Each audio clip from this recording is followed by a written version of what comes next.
Eye of the Great Bear, Chapter 2. Daddy had his belt off and was standing at the back of the wagon before Matthew and Luke could get their feet and start after me. He stood between us with his belt doubled. He flopped it back and forth against his leg so to make a popping sound.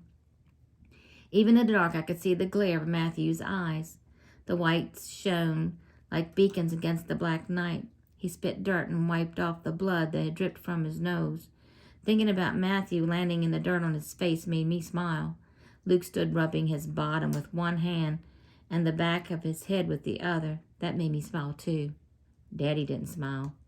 Don't suppose you two fell asleep and pitched off the wagon by yourself? Matthew pointed at me. Bailey kicked us, he sniffed, wiping his nose again. Shoved us with his feet, Luke whined. Didn't give us no warning. There weren't no call for it neither. Daddy turned to me. I sat, not smiling or frowning, either one. Just sat, glaring past him at the twins. Luke stepped to one side, trying to get past Daddy and reach me. Daddy popped the belt harder against his leg. You boys didn't do nothing to Bailey? No, sir, they both echoed at once. Don't hit him or kick him? No, sir. Didn't say nothing to him that caused him to do that? When there was no answer, his stare left me and turned to them. Didn't say nothing, Daddy repeated. Not to cause him to do what he did, Matthew answered softly. He wiped his finger under his nose and stared at the blood in the moonlight. What did you say? There was nothing but silence from the twins. Daddy held the buckle and one end of the belt in his right hand. He stuck his left thumb through the loop, jerked real hard so that it made a pop like a shotgun. What did you say? When they still didn't answer, he glared at me. Way I had it figured, they were the ones who said it, so they were the ones who needed to fess up. Teasing him again about the firecracker stuff?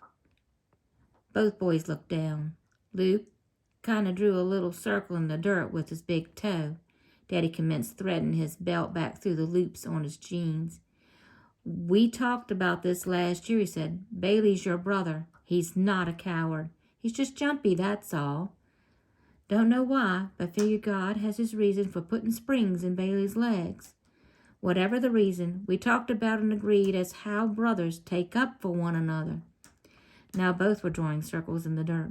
When Daddy turned back to the wagon seat, Matthew's face kind of lit up.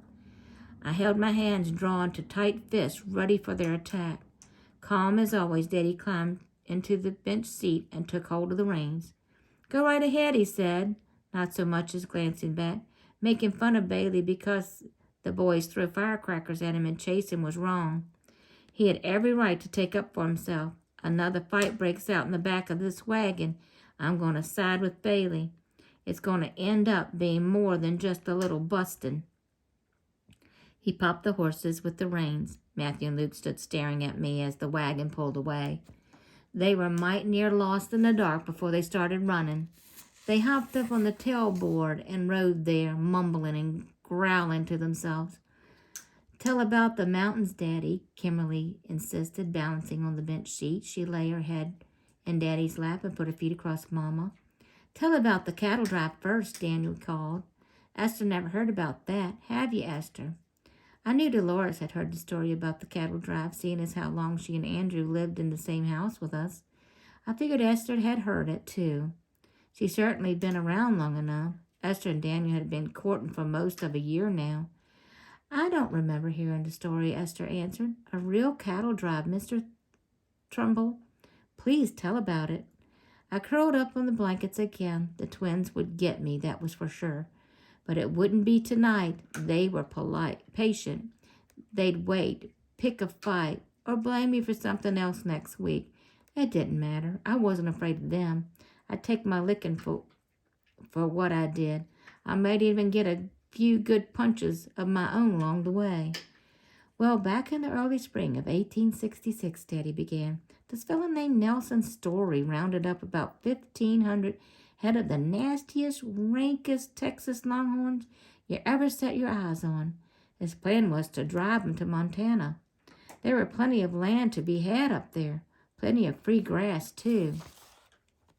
I was 14 way back in 66, Daddy went on. Been helping my papa break horses for the army since I was 11 and fancied myself the best bronc buster in all of West Texas. Didn't know a blame thing about longhorns, but when Story come hunting cowpunchers, I told him I was his man and signed on. We set out on Friday, and Daddy's words began to fade with the steady clip-clop of the team's hooves. I knew the story about the cattle drive, and my mind began to race ahead of his words. My daddy was born on the home place about 6 miles west of Abilene, Texas. In 1866, he and a bunch of others joined the Story guy for a cattle drive to Montana. Only instead of coming home after they got the cattle there, he heard word of a gold strike at the Confederate Gulch. A lot of the drovers stayed in Montana. Daddy made a pretty fair strike near Pipestone Pass, not far from Billings. During the summer of 1868, he made his way up the North Fork of the Flathead River. He didn't find any gold there, but he did find a mountain valley that he loved. Land was cheap, so he bought the place with part of his gold. But most of his gold he spent to buy cattle and a huge ranch between Great Falls and Helena. Once he had the ranch up and running, he made his way back to Texas and married Mama. They had been sweethearts in school or something. That was back in 1871. Before he took her to the ranch, they spent a couple of months in a cabin he built up in the mountains. The place didn't have a name. They just called it their place, out west of the Flathead. The ranch did right well. Andrew, my oldest brother, was born in 1874, and Daniel was born in 1879. Mama and Daddy had a couple of girls, but they didn't make it. The Northern Pacific Railroad came through in 1883, the same year Patrick was born. Daddy always said that the 83 through the 85 were the heydays of Montana ranchers. But the worst winter in Montana history hit in 1886, and when it was all said and done, out of 2,000 head of cattle, Mom and Daddy were left with just under 300 head. They talked sometimes about the horrible winter. It was the year the twins were born, Matthew and Luke. They were sorry about their lives' work being wiped out that winter, but the truth of the matter was they were happy that they managed to survive and that the twins made it. They sold the ranch, and with the little money they had left, they bought the 2 farms next to the home place back here in Texas. We have 7 sections of land. Mom and Daddy have 7 of us kids. I was born here in Texas in 1888, and Kimberly was born in 95. When they quit farming, they always said they'd move back to their place near the Flathead. Each of us kids would have a section of land, 640 acres, that we would call our own. Daddy said it wasn't much, but if money kept coming in from the 3 oil wells that pumped on the far west of our place, we could probably be all right. My head clucked against the sideboards of the wagon. My eyes popped open, fluttering a couple of times. Must have hit a wheel rut or something. I decided and I nested my head into the blankets and tried to go back to sleep. Daddy was still talking about his gold mining days. Since I'd already been through his whole story in my head before I fell asleep, my mind wandered on to other things. Even if it was Daddy's birthday, I hated the 4th of July. Last Independence Day, things just sort of happened. This year, Emerson's Foster had been laying for me. As soon as I wasn't watching, he pitched a firecracker right at the top of my bare foot. Just like last year, I jumped and took off running. Then him and a bunch of other guys from school laughed and threw firecrackers and called me names. Now everybody in town thought I was a coward. It just wasn't fair. Emerson Foster was a no account. I knew I could take him. In my dream, I did.